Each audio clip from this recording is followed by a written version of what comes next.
বাড়ির কবরস্থানের আজকে আমার জেডি মারা গেছে আমানের মা, কিন্তু আমার জেডা আমানের বাপের আজও লাশ আলহামদুলিল্লাহ অক্ষত হয়েছে। ওখানে দেখা যায় আজ থেকে 20 বছর আগে মারা গেছে। ওখানে এই যে অক্ষত মরহুম রমজান আলী সাহেব আমাদের জানা মতে উনি এখানে দাফন হয়েছেন স্বাভাবিক মৃত্যুতে। উনি অত্যন্ত পরেজগার মানুষ ছিলেন, একজন ক্ষুদ্র ব্যবসায়ী ছিলেন। প্রত্যেকটি মানুষের সাথে ওনার সুসম্পর্ক ছিল, চলাফেরা যে কোনো কাজেই হোক উনি একজন সহজ সরল মানুষ ছিলেন। উনি মৃত্যুর পর আজকে আমরা যেটা দেখলাম যে ওনার সব কিছু অক্ষত পাওয়া গেছে ওনার স্ত্রী মৃত্যুর পর। এটা আসলে আমাদের জন্য একটা অলৌকিক আল্লাহর রহমত। এই লোকটার প্রতি আমাদেরকে শিক্ষণীয় করে গেছে। আমরা যেভাবে মনে করি ওনার মতো যদি আমরা জীবনযাপন করি তাহলে আল্লাহর রহমতে আমাদের মধ্যে অনেক রহমত বর্ষিত হয়ে আমরা এটা একটা দৃষ্টান্ত আমরা পাবো। 24 বছর 4 মাস চলে বাবা মারা গেছে। যে আমার আম্মা গতকাল শুক্রবার ছিল, সকাল 6:30টায় মারা গেছে। মারা যাওয়ার পরে ইমাম সাহেবের লোক আমরা যুক্তি পরামর্শ করলাম যে কখন মাটি দিলে ভালো হবে। তো ইমাম সাহেব এটাই বলছে যে একজনে যদি মাটি দেন তাহলে ভালো হইব 11:30 বাজে জানাজাত দিতে হইব। তো আমি চিন্তা করলাম ঠিক আছে, আমাদের বাইরে তো কেউ নাই, সবাই বাড়িতে।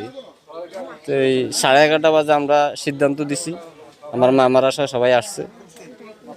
লাস্ট আমরা যখন মাটি কোনার জন্য যাই তখন আমার আব্বারে আমরা সরাসরি লাস্টটা যখন মাটি দিছি ওই অবস্থায় অক্ষত অবস্থায় কাপড় কোনো নষ্ট হয়নি, ওই অবস্থায় কাপড়টা ছিল।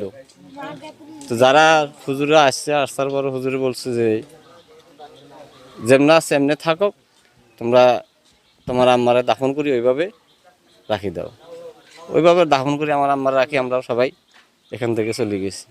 5 ওয়াক্ত নামাজি কালাম এবং কি কেউ যদি উচ্ছৃঙ্খলা কথা বলতো বা উচ্চ স্বরের কথা বলতো, কিন্তু উনি সোজা নিচের দিকে সোজা হাঁটিয়ে যেত। কিন্তু উনি কোনোদিন কারোর সাথে এই দক্ষিণ উলুপাড়ার মধ্যে এবং কি এই মনারগঞ্জে আমাদের লাকসাম থানা ছিল আগে, কিন্তু এই লাকসাম থানা থেকে কিন্তু কোনো কেউ করতে পারবে না যে ওনার কাছে পানা দেনা পাইবে। এবং কি উনি 5 ওয়াক্ত নামাজ পড়তো, উনি জমিনে যাইতো, উনি নামাজ জমিনে নাইলে শেষ করতো।